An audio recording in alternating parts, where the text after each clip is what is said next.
Second in English, we are starting the topic of comprehension. Comprehension किसे कहते हैं? हमारे सेकेंडरी के पेपर में सेक्शन सी में लास्ट जो क्वेश्चन हमारे पास आता है वो कॉम्प्रीहेंशन होता है, आखिरी सवाल, और 10 मार्क्स का एक क्वेश्चन होता है। कॉम्प्रीहेंशन में हमारे पास एक पैसेज होता है गिवन, ठीक है, और उस पैसेज के साथ उस पैसेज के जो है वो कुछ क्वेश्चंस होते हैं, 4 क्वेश्चंस होते हैं, उनको आंसर देना पड़ता है। हर क्वेश्चन 2.5 मार्क का होता है, तो टोटल हमारे पास 10 मार्क्स के क्वेश्चन एक बड़ा पोर्शन बनाता है। क्योंकि सेक्शन सी में सिर्फ 3 ही सवाल आते हैं सेकेंडरी इंग्लिश में। एक क्वेश्चन नरेशन आता है, जस्ट वो सिंपल, एक कॉम्प्रीहेंशन आता है, ठीक है, और उसके अलावा एक ऐसे लिखना होता है। ऐसे वो वाहिद चीज़ है जिसको आपको मेमोराइज करना पड़ता है सेक्शन सी में। बाकी कॉम्प्रीहेंशन हो गया या फिर जो है वो हम उसको नरेशन कह लें, वो समझने की चीज़ है। तो सेक्शन सी काफ़ी ईजी होता है, फर्स्ट ईयर के भी ईजी था, सेकेंड ईयर के भी ईजी होता है। तो कॉम्प्रीहेंशन में कुछ चीज़ें याद रखनी है आपको। If you want to get 10 marks, अगर आपको ओवरऑल मार्क्स अगर आपको चाहिए पैसेज के अंदर, कॉम्प्रीहेंशन के अंदर, तो आपको कुछ चीज़ों को याद रखना पड़ेगा, ठीक है। तो कुछ डूज और कुछ डोंट्स मैंने यहाँ पर लिखे हैं पैसेज के हवाले से, कि क्या चीज़ें जो करनी चाहिए पैसेज को करते हुए और क्या चीज़ें जो कि आप पैसेज को करते हुए नहीं कर सकते, जो डोंट मतलब इसको बिल्कुल नहीं करना है। तो काफ़ी इजी क्वेश्चन होता है, चूँकि जाहिर सी बात है कि जो पैसेज गिवन होता है उसी से आपको आंसर्स जो है वो देने पड़ते हैं, ठीक है। तो फर्स्ट है कि रीड द पैसेज केयरफुली, कि पैसेज को जब भी आप पैसेज को सॉल्व करने जाए कॉम्प्रीहेंशन को, तो बड़े ध्यान के साथ और केयरफुली आप क्या करें, इस पैसेज को रीड करें, पढ़ें, ठीक है, बहुत केयरफुली। भले आपको 5 मिनट लग जाए, 6 मिनट लग जाए पढ़ने में, बट लाइन बाय लाइन उसको केयरफुली आप रीड करें। सबसे पहला काम तो ये होता है। Second, answer in the same tense of questions. जब आप पैसेज के क्वेश्चन का आंसर दें तो टेंस जो होना चाहिए ना, वो सेम होना चाहिए। जिस टेंस में क्वेश्चन आस्क किया जाए उसी टेंस में आप जवाब दें। प्रेजेंट टेंस में अगर क्वेश्चन हो तो आंसर भी प्रेजेंट टेंस में होना चाहिए। पास्ट टेंस में क्वेश्चन हो तो आंसर भी पास्ट टेंस में होना चाहिए। फ्यूचर टेंस में अगर क्वेश्चन है तो आंसर भी फ्यूचर टेंस में होना चाहिए, ठीक है। Next, use indirect speech. हमेशा इनडायरेक्ट स्पीच का इस्तेमाल करें। अगर कहीं पर कोई इन्वर्टेड कॉमास के अंदर अगर कोई वर्ड लिखा हुआ है, ठीक, कोई सेंटेंस लिखा हुआ है, तो आप उसको इन्वर्ट कॉमा को हटाकर उसको इनडायरेक्ट स्पीच पे कन्वर्ट करके अपने आंसर को लिखें, ठीक है। तो वो तो हम नरेशन जब हम डिस्कस करेंगे तो वहाँ पर मैं आपको बता दूंगा किस तरह से डायरेक्ट को डायरेक्ट में चेंज करते हैं। क्लास 9th और 10th में भी हम सीखे हुए होते हैं किस तरह किया जाता है ये काम। आंसर टू द पॉइंट, हमेशा टू द पॉइंट आंसर दें। टू द पॉइंट से मुराद है कि जितना पूछा जाए उतना ही आंसर दें, उसके अलावा आप मजीद जो है वो प्रोलॉन्ग ना करें आंसर को। अपनी क्वेश्चन जितना आस्क किया जाए उतना ही आप उसका आंसर जो है डिलीवर करें। ये तो वो चीज़ें जो आपको करनी होंगी, ठीक है, जो डूज में से हैं। और डोंट्स में से मतलब जिसको आपको बिल्कुल भी उससे इज्तनाब बरतना होगा, वो सबसे पहले चीज़, डू नॉट मेमोराइज, कभी भी याद ना करें कॉम्प्रीहेंशन पैसेज। ऐसे नहीं कि आप 5 ईयर को आप याद करके चले गए और फिर उससे आ जाए, तो ऐसा नहीं होता। हर साल एक अलग पैसेज आ रहा होता है, अलग क्वेश्चन आ रहे होते हैं ना, तो मेमोराइज ना करें। ये याद करने वाला टॉपिक नहीं है, समझने वाला टॉपिक है, उसको समझना होता है। Do not add your opinion, अपनी राय शामिल ना करें। जितना पैसेज में आंसर है वहीं से आपको आंसर निकालना है। अपनी ओपिनियन, अपनी राय, अपनी एक्स्ट्रा बात उसमें ऐड नहीं करनी है। मिसाल के तौर पे अगर कोई वर्ड लिखा हुआ है कि what do you know about Quaid Mohammad Ali Jinnah, तो पैसेज जितना आपको कायद मोहम्मद अली जिन्ना के बारे में बता रहे हैं ना, आपको उतना ही लिखना है। अब आपको 10 और बातें पता है जिन्ना के बारे में, तो आप उसको वो नहीं लिख सकते, ठीक है। तो अपनी ओपिनियन ऐड नहीं करनी, और do not give lengthy answers, और ना ही आपको लेंथी आंसर्स देना है। पॉइंट, यही बात है ना, answer to the point, to the point आपको जो है वो रहना है। तो ये मैंने आपको बताया कि किस तरह से आपको क्या चीज़ करनी है और क्या चीज़ आपको छोड़नी है। अब मैं एक पास्ट पेपर से एक पैसेज मैंने यहाँ पर ले लिया है 2017 से, ठीक है, जिसको यहाँ रेड कलर से आपको दिख रहा है। ये पूरा पैसेज मैंने लिखा और उसके साथ उसके 4 क्वेश्चन से जो आए, हर क्वेश्चन 2.5 मार्क का है, तो 10 नंबर का ये ओवरऑल हो गया। इसमें से याद रखिए सिर्फ एक क्वेश्चन ऐसा है जो आपको पैसेज से करना पड़ता है देखकर। जैसे 9th और 10th में होता था ना कि जितने क्वेश्चन होते थे सारे के सारे पैसेज से यार होते हैं, एक क्वेश्चन पैसेज से हट के कोई वर्ड फॉर्मेशन का आ जाता था। यहाँ पर सिर्फ एक क्वेश्चन ऐसा होता है जो पैसेज को देखते हुए आ रहा होता है। बाकी 3 क्वेश्चन ऐसे होते हैं जो आउट ऑफ द पैसेज आ रहे होते हैं। उनसे से पहला क्वेश्चन क्या होता है, identify the text and author, या कि किस चैप्टर से लिया गया है इस पैसेज को, और ऑथर या मुसन्निफ कौन सा है। क्लास 9th और 10th में आप लोग जो है वो जो आपको पैसेज दिया जाता था ना, वो अनसीन पैसेज होता था। अनसीन पैसेज से मुराद जो आपने कभी देखा नहीं होता था, न्यूज़पेपर के बारे में दे दिया है, किसी और चीज़ के बारे में। लेकिन क्लास 2nd में आपको जो पैसेज दिया जाता है ना, वो आपके लिए एक फ़ायदेमंद चीज़ है कि वो आपको हमेशा सीन पैसेज दिया जाता है। सीन पैसेज मतलब आपके बुक से पैसेज आपको दिया जाता है। 2017 से पहले जब पैटर्न चेंज नहीं हुआ था तो अनसीन पैसेजेस आया करते थे सेकेंड ईयर में भी, लेकिन 2017 के बाद 17, 18, 19 में जब पैटर्न चेंज किया तो उन्होंने हमेशा सीन पैसेजेस देना शुरू कर दिया है, जो कि आपके चैप्टर से होगा। तो सीन पैसेज सिर्फ 3 ही चैप्टर से आ सकते हैं, जो कि डिस्कशन वाले चैप्टर्स होते हैं, एक Pakistan and the modern world, the world as I see it, या reflections on the reawakening east. तो ये तो टेक्स्ट के नेम हो गए 3, और ऑथर के नाम याद रखें, Pakistan and the modern world, इसके ऑथर है लियाकत अली खान, और the world as I see it के ऑथर है अल्बर्ट आइंस्टाइन, जिसको हम लोग पढ़ेंगे टेक्स्ट के अंदर, और reflections on the reawakening east इसके ऑथर बर्ट्रांड रसल। ठीक है, yes, okay, yes, the world as I see it यहाँ पर मैंने लिख दिया, तो उसको होना चाहिए था एल्बर्ट आइंस्टाइन। तो एल्बर्ट आइंस्टाइन इसके जो है वो ऑथर है। अच्छा, इसको ये ज़रूरी नहीं है कि आप इसके लिए कंप्लीट चैप्टर रीड करें तो फिर आपको पता लगे। देखो, एक सिंपल अंदाज से भी बताया जा सकता है। मेरे पास मिसाल के तौर पे अगर सेंटेंस में, अगर पैसेज के अंदर पाकिस्तान के बारे में बात हो रही है, तो उसका मतलब वो चैप्टर जो है वो chapter Pakistan and modern world का है। अगर कुछ पूरी दुनिया के बारे में अगर बात हो रही है, इंटरनेशनली डिफरेंट कंट्रीज़ के बारे में अगर बात हो रही है, फिर वो reflections on the reawakening east है, क्योंकि बर्ट्रांड रसल उसमें दुनिया भर के बारे में बात कर रहे हैं। ठीक है, जो हम पढ़ भी रहे थे जो चैप्टर। और अगर कोई फ़लसफ़ियाना बात हो रही है, फ़िलोसफिकल बात हो रही है, कोई फ़लसफ़ियाना बात हो रही है ना पाकिस्तान के बारे में तो दुनिया के बारे में, कोई ज़िंदगी के बारे में कोई फ़लसफ़ियाना बात हो रही है, कोई फ़िलोसफिकल थिंकिंग हो रही है, तो वो the world as I see it है बाय एल्बर्ट आइंस्टाइन। ये मैं आपको बता रहा हूँ, ट्रिक दे रहा हूँ कि अगर आप बिना पढ़े अगर आपको बताना है कि भाई कहाँ से पैसेज आया है, ठीक है, जैसे यहाँ से अगर आप इस पैसेज को रीड करें ना, we exist for our fellow man in the first place for those on whose smiles and welfare all our happiness depends, and next for all those unknown to us personally with whose destinies we are bound up by the tie of sympathy। तो यहाँ से आपको क्या लग रहा है? ये पाकिस्तान के बारे में बात है, कोई फ़लसफ़ा है, या कोई इंटरनेशनल दुनिया भर के बारे में कोई बात चल रही है? ये फ़लसफ़ा है, फ़िलोसफी है, तो उसका मतलब the world as I see it text का नाम है और ऑथर है एल्बर्ट आइंस्टाइन। ठीक है, तो बस ये पूरा चैप्टर पढ़ने की नीड नहीं है आपको कि आप उसको पूरे चैप्टर याद करें। अगर कर लें तो दैट्स गुड, बट उसके बिना भी हम आंसर दे सकते हैं। ठीक है, तो identify the text and author में आपको आंसर ऊपर नहीं मिलेगा, ये आपको याद होना चाहिए कि this text is taken from the world as I see it and the author is Albert Einstein. हो गया पहला आंसर? ठीक है, तो 2.5 नंबर का ये पार्ट है। सियाको सबाक जिसको हम कहते हैं ना, उर्दू में नहीं आता था इक्तिबास की तशरीह करें सियाको सबाक के साथ, ये वही चीज़ हो गई। नेक्स्ट इज, अब ये दूसरा क्वेश्चन जो है ना, ये है कि what ties us binds us to our fellow man, this is according to the passage. ये पैसेज से लिया जाएगा कि कौन सा वो बंधन है जो हमें दुनिया के साथ या लोगों के साथ बांध कर रखता है, वो कौन सा टाई है। अब आप इसके लिए क्या करना पड़ेगा, आपको कंप्लीट ओवरऑल पैसेज को जो है वो रीड करना पड़ेगा।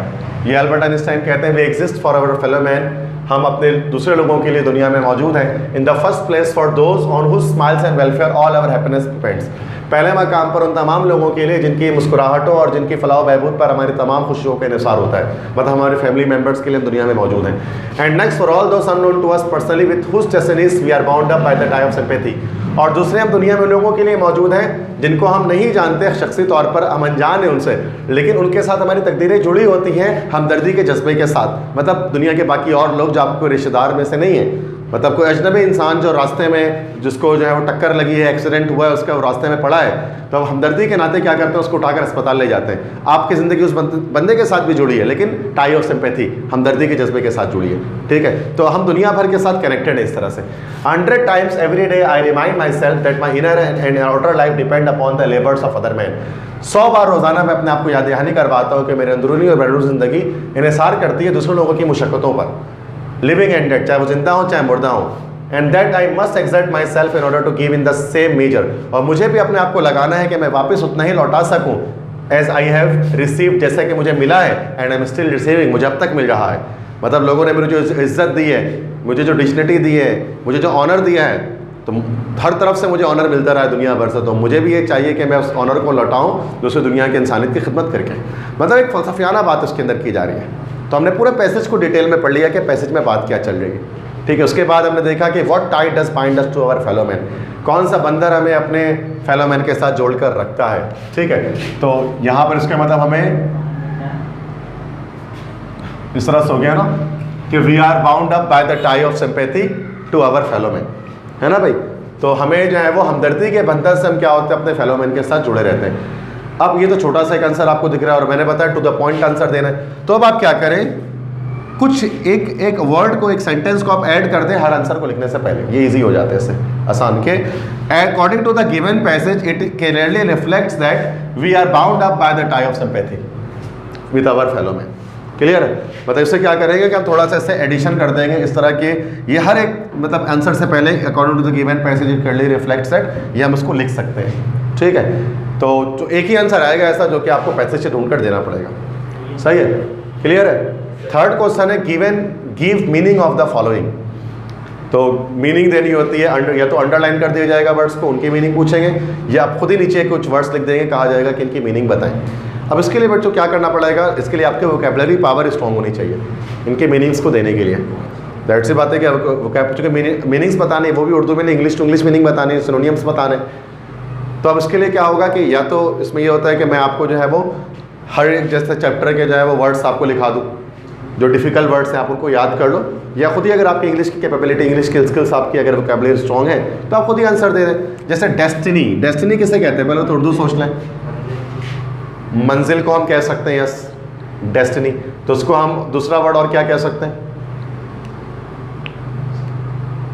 या डेस्टिनी हम कहते हैं किस्मत को भी कहते हैं, किस्मत को। तो किस्मत का दूसरा वर्ड क्या हो सकता है, लक हो सकता है, या फिर हम उसको जो है वो फॉर्चून भी कह सकते हैं। तो ये इसके मीनिंगों को, एक मीनिंग आपको देनी है डेस्टिनी। इसके लिए आपको पता होना चाहिए था डेस्टिनी को उर्दू में क्या कहते हैं, तब आप उसकी इंग्लिश के दूसरे मीनिंग निकाल सकते हो। एक्सर्ट, एक्सर्ट मतलब होता है लगाना, नहीं वो एग्जिट होता है, एक्सर्ट मतलब लगाना। तो लगाना, इसको हम एक और वर्ड में क्या कह सकते हैं, अप्लाई कह सकते हैं, अप्लाई करना, एक्सर्ट। तो अप्लाई इसकी जो है वो एक दूसरी मीनिंग हो गई। और भी वर्ड्स हो सकते हैं, सिनोनियम तो बहुत सारे होते हैं एक ही वर्ड के। बाउंड अप मतलब बंधा हुआ होना, तो इसको हम क्या कह सकते हैं, टाई, ठीक है, बंधा होना, ठीक है। सो हमें क्या करना है कि we have to write down the meanings of the words. ये इसके आंसर आपको ऊपर से नहीं मिलेंगे, ये डेस्टिनी, एक्सर्ट और बाउंड अप का वर्ड ऊपर से लिया तो गया है, बट इसके सिनोनियम्स आपको इसका आंसर खुद ही देना पड़ेगा। You have to give the answers of these words. इसके लिए क्या है कि या तो मतलब सिंपल सी बात है, मैं आपको मीनिंग्स लिखा दूँ वर्ड्स के, या अगर आपके खुद एक वोकैबुलरी स्ट्रॉन्ग है तो आप इसकी मीनिंग खुद भी लिख सकते हैं।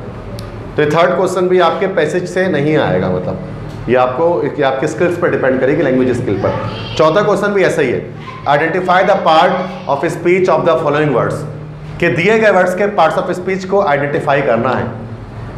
जैसे आपको पता है 8 पार्ट्स ऑफ स्पीच होते हैं, noun, pronoun, adjective, verb, adverb, preposition, interjection, conjunction. और ये बड़ी बेसिक से नॉलेज होती है जो प्राइमरी, सेकेंडरी और स्कूल लेवल क्लासेस में हम हासिल करते हैं about the parts of speech. तो पार्ट्स ऑफ स्पीच को समझने के लिए एक चीज़ तो ये होता है कि हम सफिक्सेस जो ला के है ना वो हम देख लें। ज़्यादातर वर्ड्स के आखिरी में ना कुछ फिक्स्ड वर्ड आते हैं जिससे पता लगता है वो कौन सा पार्ट्स ऑफ स्पीच है।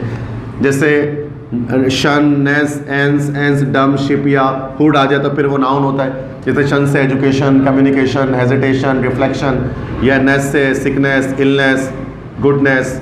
इस तरह से एंस है रेजिस्टेंस हो गया, इंडिपेंडेंस हो गया, ठीक है, रेजोनेंस हो गया, डम से हो गया फ्रीडम हो गया, किंगडम हो गया, शिप से हो गया फ्रेंडशिप हो गया, रिलेशनशिप हो गया, स्कॉलरशिप हो गया, फ्रीशिप हो गया, ठीक है, हुड से हो गया चाइल्डहुड हो गया, ब्रदरहुड हो गया, नेशनहुड हो गया, नेबरहुड हो गया। ये सारे वर्ब्स नाउन्स होते हैं। इस तरह एडजेक्टिव में ये सारे सफिक्सेस हैं एडजेक्टिव के। फुल है तो ब्यूटीफुल, वंडरफुल, हार्मफुल, डिलाइटफुल। सम हो गया पीसफुल, सम है तो सूरत में हो गया आपके पास हैंडसम हो गया, ग्रूसम हो गया, फेयरसम हो गया, ऑसम हो गया।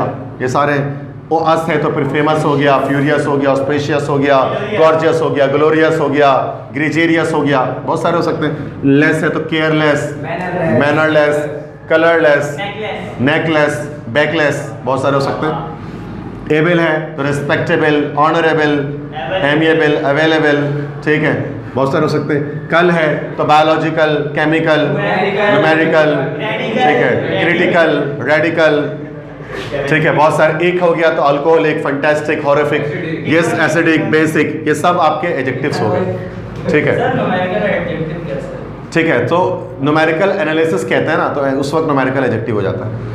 तो जब हम एडजेक्टिव्स की बात कर लें तो ये सारे इसके जो है वो सफिक्सेस हैं। एडवर्ब की बात कर लें तो एडवर्ब क्या होता है, लास्ट में एल आता है उसके, जैसे slowly, nicely, neatly, clearly, beautifully, wonderfully, peacefully. Pronoun है तो आईयूवी दे तो होता ही है, बाकी सेल्फ वाले भी होते हैं जिसको हम जो है वो रिफ्लेक्सिव प्रोनाउन कहते हैं, myself, yourself, ourself. इसके अलावा भी तरीके होता है, मतलब ये मैंने ट्रिक दिया कि इस तरह से पहचान सकते हैं सफिक्सेस को देखते हुए कि वो कौन से पार्ट्स ऑफ स्पीच से बिलोंग करता है वर्ड, ठीक है। अब अच्छा, कभी कभार हम अपने कॉमन सेंस को भी यूज़ करते हैं, ऐसा जरूरी नहीं है कि यहीं से आ जाए हमेशा।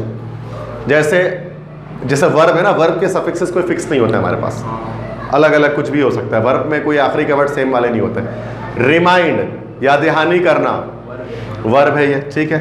तो चूंकि या तो दूसरी तरह से ये भी देख सकते हैं क्या इसके सेकंड और थर्ड फॉर्म पॉसिबल है, रिमाइंडेड, रिमाइंडिंग, तो उसका मतलब क्या हो गया कि ये आपका जो है वो वर्ब है।